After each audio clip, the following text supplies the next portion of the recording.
वाल्मीकि नगर का हमारा बना है विश्राम गृह और ऑडिटोरियम, उसका उन्होंने उद्घाटन जाके किया। अब गए हमारे साथ जयंत राज जी, माननीय मुख्यमंत्री के साथ, नाम तो वहाँ जयंत राज का लगा हुआ है, लेकिन उस स्कीम का अप्रूवल से लेकर के उसको पूरे बनाने मेरे टेन्योर में हुआ है।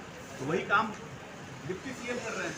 सब कुछ किया धरा नीतीश जी का, क्योंकि नियुक्ति पत्र बांटने में साथ में खड़े हो गए तो कह रहे हैं कि बहाली हम करा दिए। पूर्ण बजट, पूर्णकालिक बजट आने वाला है और बिहार सरकार के कई मंत्रियों ने जाकर के केंद्रीय मंत्रियों से मुलाकात की है, बिहार की जरूरतों को बताया है। आपको क्या लगता है जो बिहार का वाजिब हक है इस बजट में बहुत कुछ देखने को मिलेगा?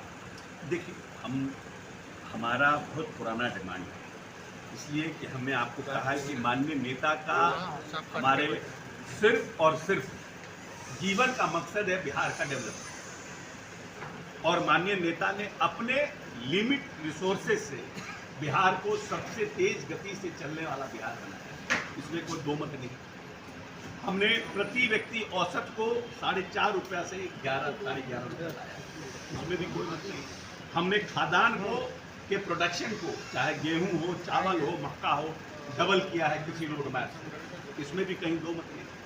हमने 2.5 से 3 लाख किलोमीटर रोडों का निर्माण किया है इस प्रदेश में, इसमें भी ये सब हमने अपने लिमिटेड रिसोर्सेज से किया। जो बालियाँ भी कर रहे हैं वो हम अपने लिमिटेड रिसोर्सेज से कर रहे हैं। अगर केंद्र सरकार हमें विशेष पैकेज या विशेष राज्य का दर्जा दे, उसकी तरह कोई स्कीम हमको देगा तो निश्चित रूप से बिहार को और तेजी से हम आगे ले जा सकते हैं और हम जो विकसित राज्य हैं उसकी श्रेणी में हम आ सकते हैं। ये हम बिहारियों का अपना सोच है और अपने मेरे नेता का सोच, और माननीय नेता ने बार बार कहा है, और अभी भी जो हम लोगों का नेशनल एग्जीक्यूटिव हुआ था उसका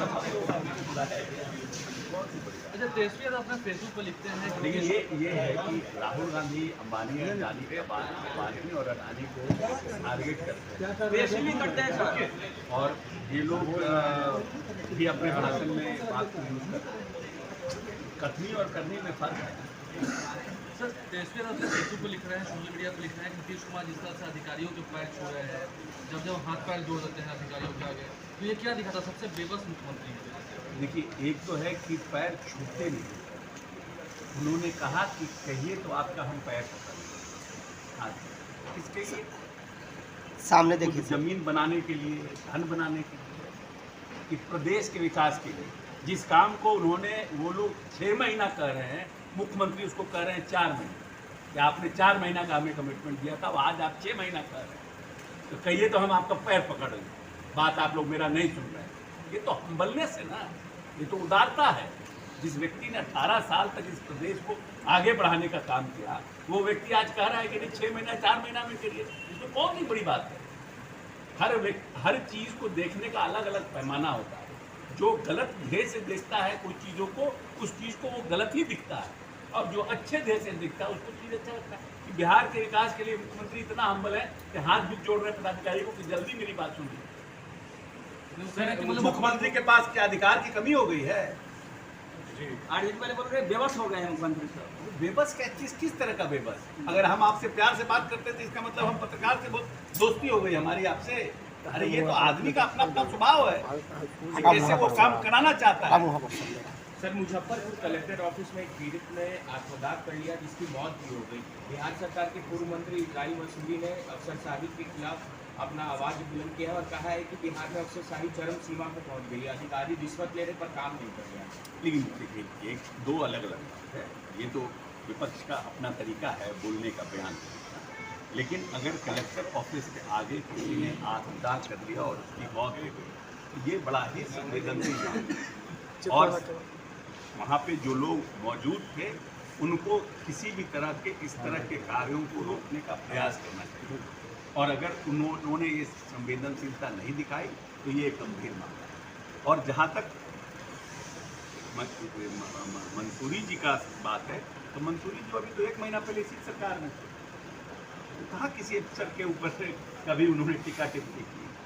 1.5 साल रहे, कभी आपने आरजेडी के किसी मंत्री या विधायक को सुना कहते हैं कि प्रदेश में अफसरशाही है? जब भारतीय जनता पार्टी के लोग ये प्रश्न उठाते थे तो सबसे पहले डिफेंड के लिए यही लोग आते थे। तो जब आप कुर्सी के इस तरफ रहिएगा तब आपका बर्ताव दूसरा रहेगा और किसी को उसका जाएगा बर्ताव अलग रहेगा। एक सर आपका आरोप लगता है कि नीतीश कुमार का जो करीबी लोग थे, उन्होंने हाईजैक कर रखा है, आपका भी नाम उसमें आता आपका भी नाम आता है। है। एक तो है कि इतने बड़े व्यक्तित्व को मेरे जैसा छोटा आदमी अगर ये कोई कहे कि हम लोगों ने हाईजैक कर लिया है नीतीश जी को, जो नीतीश जी को जानता है वो आज के डेट में कोई नीतीश जी के बारे में ये भी नहीं क्लेम कर सकता है कि हम नीतीश जी के करीबी हैं। नीतीश जी एक हाथ का काम करते हैं तो दूसरे हाथ को भी नहीं पता चलता है। वो इतने गंभीर और इतने संवेदनशील व्यक्ति हैं और उनका सिर्फ और सिर्फ जीवन का एक ही मकसद है कि मेरा बिहार कैसे आगे बढ़े। इसके अलावा माननीय नेता को ना अशोक चौधरी से मतलब है, न ललन सिंह से मतलब है, न संजय झा से मतलब है, न विजय चौधरी से मतलब है, न हमारे प्रदेश अध्यक्ष जो हैं कुशवाहा जी उनसे मतलब है। मतलब सिर्फ है कि मेरे बिहार के विकास में कौन हमारा साथ दे सकता है आगे ले जाने के लिए। इसके अलावा नीतीश कुमार को कोई मतलब नहीं। सर, राजद ने एक वीडियो जारी किया है जिसमें बिहार में जो तमाम पुल गिरे हैं उस पर एक वीडियो बनाया उन्होंने और कहा है कि किस तरह से जो है नीतीश कुमार एनडीए की सरकार में किस तरह से पुल धाराशाही हो रहा है। अच्छा, एक बात आप बताइए कि 18 महीने तक ये विभाग माननीय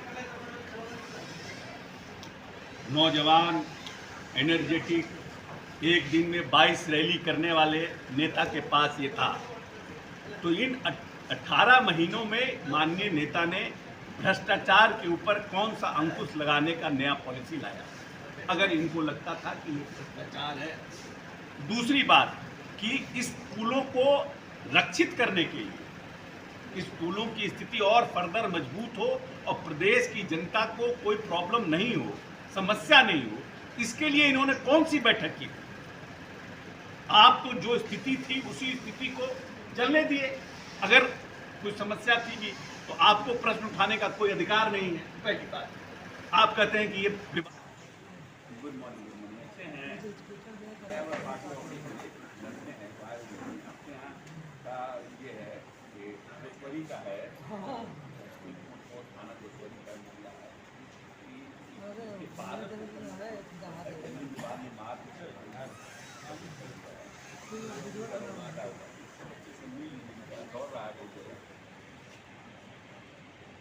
अभी भेजे इसको एक्शन करिए। अगर कोई मारपीट किया इसके फादर के साथ जमीन शायद गिरफ्तारी नहीं हो रहा है। क्या नाम है तुम्हारा? मुझे मनी कुमार लड़का का भेज देते हैं अभी।